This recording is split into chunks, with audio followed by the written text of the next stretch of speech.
Ibihe byiza nanone kuri mwebwe mukomeje kudukurikira, mukomeje kuba natwe muri gahunda z'amakuru ndetse n'ibiganiro bitandukanye mu Rwanda ndetse no hanze y'igihugu cy'u Rwanda. Ni byinshi birakomeza kugenda bivugwa, turaza kureba mu karere ka Ngoma mu ntara y'Iburasirazuba mu gihugu cy'u Rwanda hapfundikiye urubanza rw'ushinjwa kwica umuturanyi ndetse akanamwiba. Ni urukiko rwisumbuye rwa Ngoma ku itariki ya 13 Ukwakira nibwo rwaburanishije urubanza ruregwamo umugabo w'imyaka 46 y'amavuko ukurikiranyweho kwica umuturanyi we amuteye icyuma mu ijosi nyuma akamwiba ndetse n'abandi babiri birengagije gutabara. Hanyuma rero mu by'ukuri urwo rubanza rukaba rwarapfundikiwe, turaza kureba ibyari bikubiye muri uru rubanza. Mu yandi makuru kandi turaza guca mu gihugu cya Repubulika Iharanira Demokarasi ya Kongo muri Kivu y'Amajyepfo, mbabwire ko ingabo z'u Burundi zaba zirimo kwitegura gutera twirwaneho muri Mikenke nk'uko amakuru akomeza kugenda abigarukaho, ndetse n'isoko y'amakuru yacu iri muri Repubulika ya Demokarasi ya Kongo irabigarukaho. Ndaza kubabwira ko uwitwa John Bolton muri Leta Zunze Ubumwe za Amerika ubu yabaye umujyanama wa Trump yajyanywe mu nkiko akurikiranyweho iki, byose nibyo tugiye kugarukaho muri amakuru yacu muri aka kanya. Duhere mu burasirazuba bw'u Rwanda mu karere ka Ngoma hapfundikiye urubanza rw'ushinjwa kwica umuturanyi ndetse akanamwiba. Uru rukiko rwisumbuye rwa Ngoma ku itariki ya 13 Ukwakira rwaburanishije urubanza ruregwamo umugabo w'imyaka 46 y'amavuko ukurikiranyweho kwica umuturanyi wiwe amuteye icyuma mu ijosi nyuma akamwiba ndetse n'abandi babiri birengagije gutabara uwishwe. Bivugwa ko icyaha akurikiranyweho cyakozwe mu gitondo cyo ku itariki ya 14 z'ukwezi kwa 11 2024 umudugudu wa Akabungo, akagari ka Rubago, umurenge wa Rukumberi mu karere ka Ngoma. Kuri iyo tariki uregwa yagiye kwa nyakwigendera agiye kwiba, yinjira mu nzu akinga imiryango y'inzu, abonye uwo yaje kwiba amubonye yamuteye icyuma aramwica, nyuma afata umupanga amuca umutwe awuta umusarani. Arangije rero acukura mu ngarani iherereye mu gikari aba ariho ahisha igihimba gisigaye. Amaze gukora ibyo byose nk'uko inkuru dukesha ubushinjacyaha bukuru ivuga, yahise ajya gusukura icyumba yaramaze kumwiciramo, nyuma atwara telefone, ipasi ndetse n'amafaranga ibihumbi 22 by'amafaranga y'u Rwanda.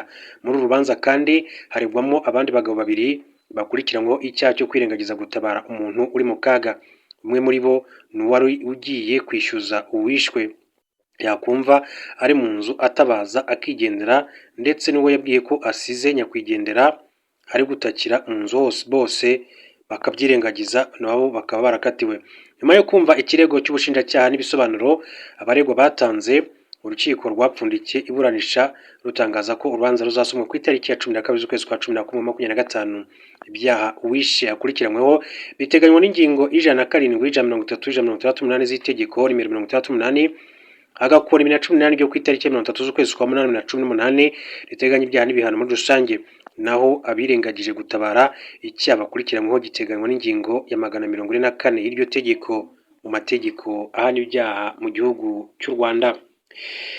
Mu yandi makuru akomeza kugenda avugwa, reka duce muri Kivu y'Amajyaruguru mbabwire ko ingabo z'u Burundi ngo zaba zirimo kwitegura gutera twirwanaho muri Mikenge, nubwo hasinywe amasezerano yo guhagarika imirwano hagati ya guverinoma ya Kongo n'umutwe w'inyeshyamba wa M23 ku itariki ya 14 Ukwakira i Doha. Amakimbirane arakomeje mu burasirazuba bwa Repubulika ya Demokarasi ya Kongo. Imitwe y'ingabo z'u Burundi ikomeje koherezwa mu turere twinshi cyane twa Kivu y'Amajyepfo, cyane cyane muri teritwari ya Fizi, Mwenga na Uvira. Hashize iminsi itari mike havugwa imodoka za gisirikare ziva mu Burundi mu mujyi wa Kitoga, Muhuzi ndetse n'ishyamba rya Itombe.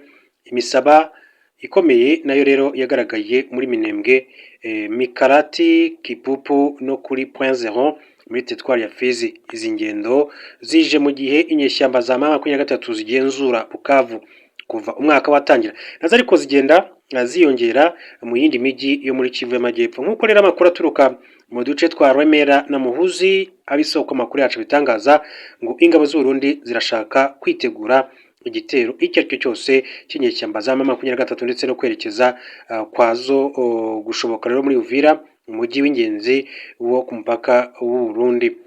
Umuturage wo muri Fizi wavuganye na SOS Media Burundi yagize ati abasirikare b'Abarundi bifuza gutera twirwaneho imikenge. Amakuru aturuka muri Wazalendo yatubwiye ko igitero kiri hafi. Amakuru yakusanyijwe na SOS Media Burundi kandi avuga ko abasirikare bagera ku 10,000 bo mu Burundi boherejwe muri RDC kugira ngo bafatanye na FARDC hamwe n'inyeshyamba za Wazalendo zishyigikiwe na Kinshasa. Intego ivugwa ni uguca intege inyeshyamba za AFC M23. Dans la région, un autre acteur armé attiré également l'attention. Twirwaneho, un groupe armé composé principalement de membres de la communauté Banyamulenge. Actif dans le sud de Kivu, Twirwaneho est considéré comme RDM23, avec lequel il découperait meurtrièrement dans plusieurs zones montagneuses, notamment autour de Minembwe et Mikenge. Nkuko rero bakomeje kugenda babigarukaho mu bihe bitandukanye. Hanyuma reka dukomeze turebera hamwe n'andi makuru atandukanye akomeje kugenda avugwa. Babwire ko uwitwa John Bolton wabaye umujyanama wa Perezida Trump yajyanywe mu nkiko. Ibitangazamakuru byo muri Amerika byatangaje ko John Bolton wahoze ari umujyanama mu by'umutekano w'igihugu w'ubuyobozi bwa Trump nyuma waje guhinduka unenga yashinjwe ibyaha kuri uyu wa kane ushize. John Bolton yashinjwaga kubika ndetse no kohereza amakuru y'ingabo z'igihugu ku bantu batabyemerewe. Inyandiko y'ibirego ivuga ko yasangije bene wabo impapuro zirenga 1000 zerekeye ibikorwa bya leta. John Bolton yabaye umujyanama mu by'umutekano w'igihugu ndetse anambasaderi mu muryango w'abibumbye mu gihe kirenga umwaka muri manda ya bwana Trump yirukanwe muri 2019 kandi kuva ubwo aba umwe mu bantu bakomeye cyane banenga Perezida Donald Trump. Nk'uko inkuru dukesha Deutsche Welle ikomeza bivuga, muri Kanama nibwo abakozi ba FBI basatse inzu ya John Bolton mu rwego rwo gukora iperereza ku bijyanye no gufata nabi inyandiko z'ibanga. Uwunganira Bolton yavuze ko umukiriya we atigeze asangiza abandi bantu cyangwa se ngo abike amakuru mu buryo butemewe n'amategeko nk'uko yabigarutseho.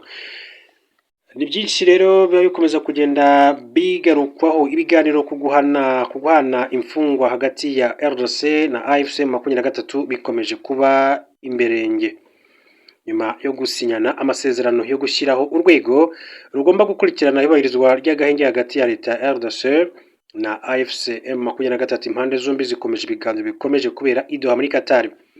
Kuri inshuro impande zombi ziri kuganira ku ngingo yo guhererekanya imfungwa nyuma y'ukwezi kumwe zemeranyije gushyiraho urwego rushinzwe gukurikirana iriya gahunda.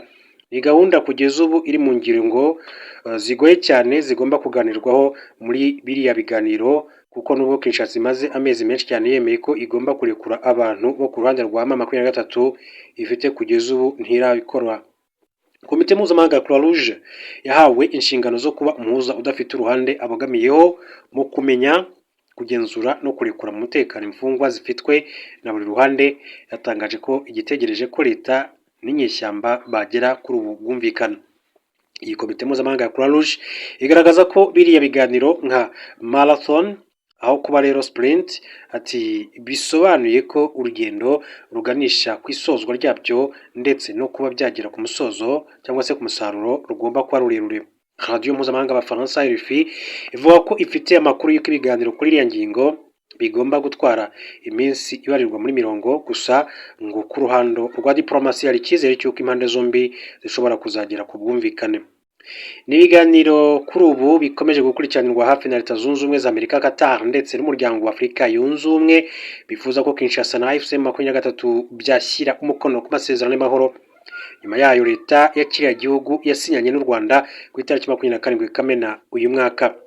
Kugeza ubu uruhande rwa M23 ruvuga ko imfungwa zayo zibarirwa muri 700 arizo leta RDC igomba kurekura, mu gihe umubare w'izo leta isaba utazwi kugeza magingo yangaye.